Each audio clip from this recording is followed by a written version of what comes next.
ನಮಸ್ಕಾರ ಆತ್ಮೀಯರೇ, media house ಕನ್ನಡಗೆ ಸ್ವಾಗತ. ದೊಡ್ಡವರು ಯಾವಾಗ್ಲೂ ಒಂದು ಮಾತು ಹೇಳ್ತಾ ಇರ್ತಾರೆ, ಎಲ್ಲದಕ್ಕೂ ಅದೃಷ್ಟ ಬೇಕು, ಅದೃಷ್ಟ ಇರಬೇಕು ಅಂತ. ಈಗ ಇದೇ ಮಾತನ್ನ ಮಾನ್ಯ ಉಪಮುಖ್ಯಮಂತ್ರಿಗಳಾದ ಜಿ ಪರಮೇಶ್ವರ್ ಕೂಡ ಆಡಿದ್ದಾರೆ. ಆದ್ರೆ ತುಂಬಾ ನೋವಿನಿಂದ ಈ ಮಾತುಗಳನ್ನ ಹೇಳ್ಕೊಂಡಿದ್ದಾರೆ. ಪರಮೇಶ್ವರ್ ಅವರು ಈ ಮಾತು ಹೇಳಿದ್ದಾರೆ ಅಂದಾಕ್ಷಣ ನಿಮಗೆಲ್ಲ ಅಚ್ಚರಿ ಅನ್ಸಬಹುದು. ಅವ್ರಿಗೇನ್ ಕೊರತೆ ಆಗಿದ್ಯಪ್ಪ, ಕೋಟಿ ಕೋಟಿ ಒಡೆಯ, ಹುಟ್ಟುತ್ತಲೇ ಚಿನ್ನದ ಸ್ಪೂನ್ನ ಬಾಯಲ್ಲಿಟ್ಕೊಂಡು ಬೆಳೆದವರು, ಕಾಂಗ್ರೆಸ್ನಲ್ಲೂ ದೊಡ್ಡ ನಾಯಕ ಅನ್ಸ್ಕೊಂಡವರು, ಅದು ಸಾಲದು ಅಂತ ಈಗ ಉಪಮುಖ್ಯಮಂತ್ರಿ ಬೇರೆ ಆಗಿದ್ದಾರೆ. ಕೈ ಕಾಲಿಗೊಬ್ರು ಆಳು ಕಾಳು ಇದ್ದಾನೆ. ಜೀವನದಲ್ಲಿ ಇಂತಹದ್ದಿಲ್ಲ ಅಂತಿಲ್ಲ. ಏನನ್ನೇ ಆಸೆ ಪಟ್ರು ಕ್ಷಣ ಮಾತ್ರದಲ್ಲಿ ಖರೀದಿ ಮಾಡೋ ಶಕ್ತಿ ಹೊಂದಿದ್ದಾರೆ. ಇನ್ನು ಅವರಿಗೇನು ಕೊರತೆ ಅನ್ನಬಹುದು. ವಾಸ್ತವ ಹಾಗಿಲ್ಲ. ಪರಮೇಶ್ವರ್ ಪಾಲಿಗೆ ದೊಡ್ಡದೊಂದು ನೋವು ಕಾಡ್ತಾ ಇದೆ. ಅದೊಂದು ಕುರ್ಚಿ ಆಸೆ ಗಗನ ಕುಸುಮವಾಗಿ ಕಾಡ್ತಾ ಇದೆ. ಇನ್ನೇನು 4 ದಶಕಗಳ ಕನಸು ಈಡೇರ್ತು. ತಾವು ಅಂದ್ಕೊಂಡಿದ್ದ ಪಟ್ಟ ಸಿಕ್ತು ಅನ್ನೋ ಹೊತ್ತಲ್ಲೇ ಅದೃಷ್ಟ ಕೈಕೊಟ್ಟಿತ್ತು. ಎಲ್ಲವೂ ಕೂಡಿ ಬಂದ ಹೊತ್ತಲ್ಲೇ ತಾವೇ ಸೋತು ಸುಣ್ಣ ಆಗಿದ್ರು. ಈ ಬಾರಿಯಾದ್ರೂ ಈ ಅದೃಷ್ಟ ನನ್ನದಾಗುತ್ತಾ ಅಂದ್ರೆ ಇಲ್ಲೂ ಮತ್ತದೇ ನಿರಾಸೆ. Parameshwar for the first time ಭಾವುಕರಾಗಿದ್ದಾರೆ. 40 ವರ್ಷದ ರಾಜಕೀಯದಲ್ಲಿ ಯಾವತ್ತೂ ಕೂಡ ಕಣ್ಣೀರು ಹಾಕಿದವರಲ್ಲ. ನನಗೆ ಅನ್ಯಾಯ ಆಯ್ತು, ನಾನು ಆ ಸ್ಥಾನ ಕಳ್ಕೊಂಡೆ, ಈ ಸ್ಥಾನ ಕಳ್ಕೊಂಡೆ, ನನಗದು ಸಿಗ್ಲಿಲ್ಲ, ಇದು ಸಿಗ್ಲಿಲ್ಲ ಅಂತ ಹೇಳ್ಕೊಂಡವರಲ್ಲ.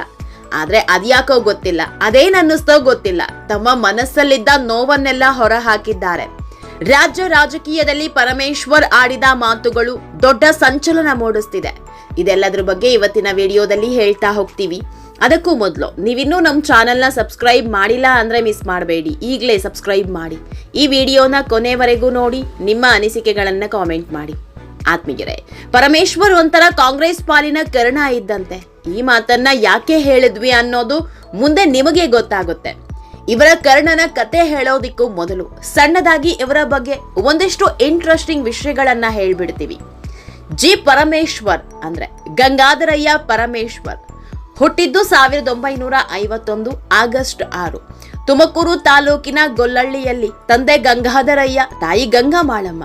ಪ್ರಾರಂಭಿಕ ವಿದ್ಯಾಭ್ಯಾಸದಿಂದ PUC ವರೆಗೆ ಓದಿದ್ದೆಲ್ಲ ತಮ್ಮ ಸ್ವಂತ ಊರಲ್ಲೇ. ಮನೆಯಲ್ಲಿ ತುಂಬಾ ಅನುಕೂಲಸ್ಥರು, ಹೀಗಾಗಿ ಹಣಕಾಸಿಗೆ ಕೊರತೆ ಇರಲಿಲ್ಲ. ಬೆಂಗಳೂರಿನ ಕೃಷಿ ವಿಜ್ಞಾನ ವಿಶ್ವವಿದ್ಯಾಲಯದಲ್ಲಿ BSc ಪದವಿ ಮುಗಿಸಿ ಬಳಿಕ ಅದೇ ಕಾಲೇಜಿನಲ್ಲಿ ಸ್ನಾತಕೋತ್ತರ ಪದವಿ ಮುಗಿಸ್ತಾರೆ. ಬಳಿಕ ಸಸ್ಯ ಶರೀರಶಾಸ್ತ್ರ ವಿಭಾಗದಲ್ಲಿ ಸಂಶೋಧನಾ ಸಹಾಯಕರಾಗಿ ಒಂದಿಷ್ಟು ದಿನ ಕೆಲಸ ಮಾಡ್ತಾರೆ. ಆದ್ರೆ ಪರಮೇಶ್ವರ್ ಅವರಿಗೆ ಓದೋ ಹುಚ್ಚು, ಇನ್ನೂ ಏನೋ ಮಾಡಬೇಕು ಅನ್ನೋ ಆಸೆ. ಹೀಗಾಗಿ ವಿದೇಶಕ್ಕೆ ಹಾರ್ತಾರೆ. ಅಡಿಲೇಡ್ ವಿಶ್ವವಿದ್ಯಾಲಯದ ವೈಟ್ ಕೃಷಿ ಸಂಶೋಧನಾ ಕೇಂದ್ರದಿಂದ PhD ಪದವಿಯನ್ನು ಪಡಿತಾರೆ. ಇವರ ಬಗ್ಗೆ ಇನ್ನೊಂದು ವಿಷಯವನ್ನ ಹೇಳೋದೇ ಮರೆತ್ವಿ. ಪರಮೇಶ್ವರ್ ಒಬ್ಬ ಅತ್ಯುತ್ತಮ ಕ್ರೀಡಾಪಟು. ರನ್ನಿಂಗ್ ರೇಸ್ ನಲ್ಲಿ ಎತ್ತಿದ ಕೈ. ಆಗಿನ ಕಾಲದಲ್ಲಿ ಬೆಂಗಳೂರಿನ ಕೃಷಿ ವಿಶ್ವವಿದ್ಯಾಲಯದಲ್ಲಿ ನಡೆದ 100 ಮೀಟರ್ ರೇಸ್ ನಲ್ಲಿ 10.9 ಸೆಕೆಂಡುಗಳಲ್ಲಿ ಪೂರ್ಣಗೊಳಿಸಿ ದಾಖಲೆ ಬರೆದಿದ್ರು. ರಾಷ್ಟ್ರ ಮಟ್ಟದಲ್ಲೂ ರಾಜ್ಯವನ್ನ ಪ್ರತಿನಿಧಿಸಿದವರು. ಓಟಕ್ಕಿಂತ ಪಾಠದ ಕಡೆಗೆ ಹೆಚ್ಚು ಗಮನ ಕೊಟ್ಟಿದ್ರು. ಆಸ್ಟ್ರೇಲಿಯಾದಲ್ಲಿ PhD ಮುಗಿಸಿ ಬರ್ತಾ ಇದ್ದಂತೆ ತುಮಕೂರಲ್ಲಿ ಸಿದ್ಧಾರ್ಥ ಇನ್ಸ್ಟಿಟ್ಯೂಟ್ ಆಫ್ ಟೆಕ್ನಾಲಜಿ ಮಹಾವಿದ್ಯಾಲಯದ ಆಡಳಿತಾಧಿಕಾರಿಯಾಗಿ ಸೇವೆ ಪ್ರಾರಂಭಿಸ್ತಾರೆ. ಇದಾದ ಬಳಿಕ ರಾಜಕೀಯ ರಂಗ ಶುರುವಾಗೋದು. ಆತ್ಮೀಯರೇ, ಪರಮೇಶ್ವರ್ ಅವರಿಗೆ ರಾಜಕೀಯ ಅನ್ನೋದು ರಕ್ತಗತವಾಗಿ ಬಂದಿತ್ತು. ಯಾಕಂದ್ರೆ ಇವರ ತಂದೆ MLC ಆಗಿದ್ದವರು. ಹೀಗಾಗಿ ಪರಮೇಶ್ವರ್ 1989ರಲ್ಲಿ ರಾಜಕೀಯಕ್ಕೆ ಎಂಟ್ರಿ ಕೊಡ್ತಾರೆ. ಮೊದಲ ಬಾರಿ 1989ರಲ್ಲಿ ಮಧುಗಿರಿಯಿಂದ ಕಾಂಗ್ರೆಸ್ ಪಕ್ಷದ ಅಭ್ಯರ್ಥಿಯಾಗಿ ಸ್ಪರ್ಧೆ ಮಾಡಿ ಶಾಸಕರಾಗ್ತಾರೆ. ಅದೇ ಅಧಿಕಾರದವಧಿಯಲ್ಲಿ ವೀರಪ್ಪ ಮೊಯ್ಲಿ ಸಂಪುಟದಲ್ಲಿ ರೇಷ್ಮೆ ಸಚಿವರಾಗಿಯೂ ಬಡ್ತಿ ಪಡೀತಾರೆ. ಬಳಿಕ 1994ರಲ್ಲಿ 2ನೇ ಬಾರಿಗೆ ಮಧುಗಿರಿಯಲ್ಲಿ ಸ್ಪರ್ಧಿಸಿ ಸೋಲು ಕಾಣಬೇಕಾಗುತ್ತೆ. ಆದ್ರೆ ಹಠ ಬಿಡದ ಪರಮೇಶ್ವರ್ 1999, 2004ರ ಅದೇ ಮಧುಗಿರಿಯಲ್ಲಿ ಗೆಲುವು ಸಾಧಿಸ್ತಾರೆ. SM ಕೃಷ್ಣ ಸರ್ಕಾರದಲ್ಲಿ ಉನ್ನತ ಶಿಕ್ಷಣ, ವಿಜ್ಞಾನ ಮತ್ತು ತಂತ್ರಜ್ಞಾನ, ವೈದ್ಯಕೀಯ ಶಿಕ್ಷಣ ಸಚಿವ, ಕಾರ್ಮಿಕ ಇಲಾಖೆ, ಸಣ್ಣ ನೀರಾವರಿ ಸಚಿವರಾಗಿ ಕಾರ್ಯನಿರ್ವಹಿಸ್ತಾರೆ. 2004ರವರೆಗೂ ಮಧುಗಿರಿಯನ್ನೇ ಸ್ವಕ್ಷೇತ್ರ ಮಾಡಿಕೊಂಡಿದ್ದವರು 2008ರಲ್ಲಿ ಕ್ಷೇತ್ರ ಬದಲಾವಣೆ ಮಾಡುತ್ತಾರೆ. 2008ರ ಚುನಾವಣೆಯಲ್ಲಿ ಕೊರಟಗೆರೆಯಿಂದ ಸ್ಪರ್ಧೆ ಮಾಡಿ ಶಾಸಕರಾಗಿ ಆಯ್ಕೆಯಾಗ್ತಾರೆ. ಬಳಿಕ 2010ರಿಂದ 18ರವರೆಗೆ KPCC ಅಧ್ಯಕ್ಷರಾಗಿ ಕಾರ್ಯನಿರ್ವಹಿಸ್ತಾರೆ. ಈ ಸಮಯದಲ್ಲಿ ಕಾಂಗ್ರೆಸ್ನ ಮುಂಚೂಣಿ ನಾಯಕನಾಗಿ ಗುರುತಿಸಿಕೊಳ್ತಾರೆ. ಈ ಹೊತ್ತಲ್ಲಿ ಕಾಂಗ್ರೆಸ್ನಲ್ಲಿ ಒಂದು ಮಾತು ಪ್ರಚಲಿತದಲ್ಲಿತ್ತು. ಒಂದು ವೇಳೆ ಕಾಂಗ್ರೆಸ್ ಪಕ್ಷ ಅಧಿಕಾರಕ್ಕೆ ಬಂದ್ರೆ ಯಾರು ಪಕ್ಷದ ಅಧ್ಯಕ್ಷರಾಗಿರ್ತಾರೋ ಅವರಿಗೆ ಪಟ್ಟ ಕಟ್ಟೋದು ಬಹುತೇಕ ಗ್ಯಾರಂಟಿ ಅಂತ. ಹೀಗಾಗಿ 2013ರ ಚುನಾವಣೆ ಪರಮೇಶ್ವರ್ ಪಾಲಿಗೆ ಅಗ್ನಿ ಪರೀಕ್ಷೆಯಾಗಿತ್ತು. ಈ ಚುನಾವಣೆಯಲ್ಲಿ ಕಾಂಗ್ರೆಸ್ ಗೆದ್ದೇ ಗೆಲ್ಲುತ್ತೆ, ಪರಮೇಶ್ವರ್ ಮುಖ್ಯಮಂತ್ರಿ ಆಗೇ ಆಗ್ತಾರೆ ಅಂತ ಎಲ್ಲರೂ ಮಾತನಾಡ್ಕೊಂಡಿದ್ರು. ಪರಮೇಶ್ವರ್ಗೂ ಕೂಡ ಈ ಬಾರಿ ನನ್ನ ಕನಸು ಈಡೇರುತ್ತೆ, ಇಷ್ಟು ವರ್ಷ ಪಕ್ಷಕ್ಕಾಗಿ ದುಡಿದಿದ್ದಕ್ಕೆ ಒಂದೊಳ್ಳೆ ಹುದ್ದೆ ಸಿಗುತ್ತೆ ಅನ್ನೋ ನಿರೀಕ್ಷೆಯಲ್ಲಿದ್ರು. ಹೀಗಾಗಿ 2013ರ ಚುನಾವಣೆಯಲ್ಲಿ ಕೊರಟಗೆರೆಯಿಂದಲೇ ಸ್ಪರ್ಧೆ ಮಾಡ್ತಾರೆ. ಆದ್ರೆ ಇಲ್ಲಿ ಆಗಿದ್ದೇ ಬೇರೆ. ಪರಮೇಶ್ವರ್ ಅವರು ಊಹಿಸಿಕೊಳ್ಳೋದಿಕ್ಕೂ ಆಗದಂತಹ ಆಘಾತ ಎದುರಾಗಿತ್ತು. ಮುಂದಿನ ಸಿಎಂ ಪರಮೇಶ್ವರ್ ಅನ್ನೋ ಮಾತು ಓಡಾಡ್ತಿರೋ ಹೊತ್ತಲ್ಲೇ ಪರಮೇಶ್ವರ್ ಸೋತು ಸುಣ್ಣ ಆಗ್ತಾರೆ. ಇದು ಪರಮೇಶ್ವರ್ ಪಾಲಿಗೆ ದೊಡ್ಡ ಹೊಡೆತವಾಗಿ ಪರಿಣಮಿಸುತ್ತೆ. ಇತ್ತ ಕಾಂಗ್ರೆಸ್ ಪಕ್ಷ ಭಾರಿ ಬಹುಮತದಿಂದ ಗೆದ್ದು ಬೀಗಿರುತ್ತೆ. ಆದ್ರೆ ಪರಮೇಶ್ವರ್ ಸೋತು ಹೋಗಿರ್ತಾರೆ. ಹೀಗಾಗಿ ಹೈಕಮಾಂಡ್ ಮುಂದೆ ಸಿಎಂ ಸ್ಥಾನ ಕೇಳೋ ಅಧಿಕಾರವನ್ನೇ ಕಳೆದುಕೊಳ್ತಾರೆ. ಪರಮೇಶ್ವರ್ ಪಾಲಾಗಿದ್ದ ಸಿಎಂ ಪದವಿ ಜೆಡಿಎಸ್ ನಿಂದ ಬಂದಿದ್ದ ಸಿದ್ದರಾಮಯ್ಯ ಪಾಲಾಗುತ್ತೆ. ಸಿದ್ದು ರಾಜ್ಯದ ಸಿಎಂ ಆಗಿ ಅಧಿಕಾರಕ್ಕೇರ್ತಾರೆ.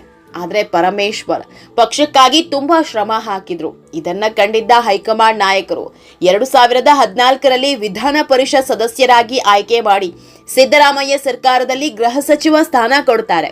2013ರಲ್ಲಿ ಯಾವ ಕ್ಷೇತ್ರದಲ್ಲಿ ಸೋತಿದ್ರೋ ಅದೇ ಕ್ಷೇತ್ರದಲ್ಲಿ 2018ರ ಚುನಾವಣೆ ಎದುರಿಸ್ತಾರೆ. ಆ ಬಾರಿ ಕೊರಟಗೆರೆ ಜನ ಪರಮೇಶ್ವರ್ ಅವರನ್ನ ಆರಿಸಿ ಕಳಿಸ್ತಾರೆ. ಆದ್ರೆ ಯಾವ ಪಕ್ಷಕ್ಕೂ ಬಹುಮತ ಸಿಗಲ್ಲ. ಹೀಗಾಗಿ ಅನಿವಾರ್ಯ ಪರಿಸ್ಥಿತಿಗೆ ಬಿದ್ದ ಕಾಂಗ್ರೆಸ್ ಹಾಗೂ ಜೆಡಿಎಸ್ ಮೈತ್ರಿ ಮಾಡಿಕೊಳ್ಳುತ್ತೆ. ಆಗಲೂ ಪರಮೇಶ್ವರ್ ಒಂದು ಆಸೆ ಇಟ್ಕೊಂಡಿದ್ರು. ಯಾಕಂದ್ರೆ 2018ರ ಚುನಾವಣೆಯಲ್ಲಿ ಕಾಂಗ್ರೆಸ್ ಪಕ್ಷವೇ ದೊಡ್ಡ ಪಕ್ಷ ಆಗಿತ್ತು. ಹೀಗಾಗಿ ಗಟ್ಟಿ ನಿರ್ಧಾರ ಮಾಡಿದ್ರೆ ಪರಮೇಶ್ವರ್ ಅವರಿಗೆ ಮಂತ್ರಿ ಸ್ಥಾನ ನೀಡಬಹುದಿತ್ತು. ಆದ್ರೆ ಅಲ್ಲೂ ಮತ್ತದೇ ನಿರಾಸೆ ಎದುರಾಗುತ್ತೆ. ಈ ಬಾರಿಯಾದ್ರೂ ದಿಲ್ಲಿ ನಾಯಕರು ಸಿಎಂ ಸ್ಥಾನ ಕರುಣಿಸ್ತಾರೆ ಅಂತ ಕಾಯ್ತಾ ಇದ್ದ ಪರಮೇಶ್ವರ್ಗೆ ಉಪಮುಖ್ಯಮಂತ್ರಿ ಸ್ಥಾನ ನೀಡ್ತಾರೆ. ಮೈತ್ರಿ ಪಕ್ಷದ ಮುಖ್ಯಮಂತ್ರಿಯಾಗಿ ಕುಮಾರಸ್ವಾಮಿ ಪಟ್ಟಕ್ಕೇರ್ತಾರೆ. ಇನ್ನು ಈ ಬಾರಿ ಅಂದ್ರೆ 2023ರಲ್ಲಿ ನಡೆದ ಚುನಾವಣೆಯಲ್ಲೂ ಕೊರಟಗೆರೆಯಿಂದ ಸ್ಪರ್ಧಿಸಿ ಗೆಲ್ತಾರೆ. ಈ ಬಾರಿ ರಾಜ್ಯದಲ್ಲಿ ದೊಡ್ಡದೊಂದು ಕೂಗು ಶುರುವಾಗಿತ್ತು, ದಲಿತ ನಾಯಕನನ್ನ ಸಿಎಂ ಮಾಡಬೇಕು ಅಂತ. ದಲಿತ ನಾಯಕರಲ್ಲಿ ಮುಂಚೂಣಿಯಲ್ಲಿರೋರು ಪರಮೇಶ್ವರ್. ದಲಿತ ಸಮುದಾಯ ಯಾವತ್ತೂ ಕಾಂಗ್ರೆಸ್ ಕೈಬಿಟ್ಟಿಲ್ಲ. ಆದ್ರೆ ಕಾಂಗ್ರೆಸ್ ಹೈಕಮಾಂಡ್ ನಾಯಕರು ಮಾತ್ರ ದಲಿತ ಸಿಎಂ ಮಾಡೋ ಮನಸ್ಸು ಮಾಡ್ತಿಲ್ಲ ಅನ್ನೋ ಕೂಗೆದ್ದಿತ್ತು. ಹೀಗಾಗಿ ಪರಮೇಶ್ವರ್ ಅವರಿಗೆ ಪಟ್ಟ ಕಟ್ಟೋದು ಅನ್ನೋ ನಿರೀಕ್ಷೆ ಹುಟ್ಟಿಸಿತ್ತು. ಆದ್ರೆ ಇಲ್ಲೂ ಮತ್ತದೇ ನಿರಾಸೆ ಎದುರಾಯಿತು. 2ನೇ ಬಾರಿಗೆ ಸಿದ್ದರಾಮಯ್ಯ ಸಿಎಂ ಆದ್ರು. ಸಿದ್ದರಾಮಯ್ಯ ಬರೋಬ್ಬರಿ 3 ವರ್ಷಗಳ ಸಿಎಂ ಸ್ಥಾನದಲ್ಲಿ ಅಧಿಕಾರ ನಡೆಸಿ ಮೊನ್ನೆ ತಾನೇ ತಮ್ಮ ಸ್ಥಾನಕ್ಕೆ ರಾಜೀನಾಮೆ ನೀಡಿದ್ರು. ಈ ವೇಳೆ ಪರಮೇಶ್ವರ್ಗೆ ಮತ್ತೊಂದು ಆಸೆ ಚಿಗುರೊಡೆದಿತ್ತು. ಈ ಬಾರಿಯಾದ್ರೂ ಹೈಕಮಾಂಡ್ ನನ್ನ ಕಡೆ ಗಮನ ಹರಿಸುತ್ತಾ ಅಂತ. ಇದಕ್ಕೆ ತಕ್ಕಂತೆ ಕಾಂಗ್ರೆಸ್ನ ಕೆಲವು ನಾಯಕರು ಪರಮೇಶ್ವರ್ ಕಡೆ ಬ್ಯಾಟಿಂಗ್ ಮಾಡಿದ್ರು. ಆದ್ರೆ ಇಲ್ಲೂ ಅಂದ್ಕೊಂಡಿದ್ದು ಆಗಲೇ ಇಲ್ಲ.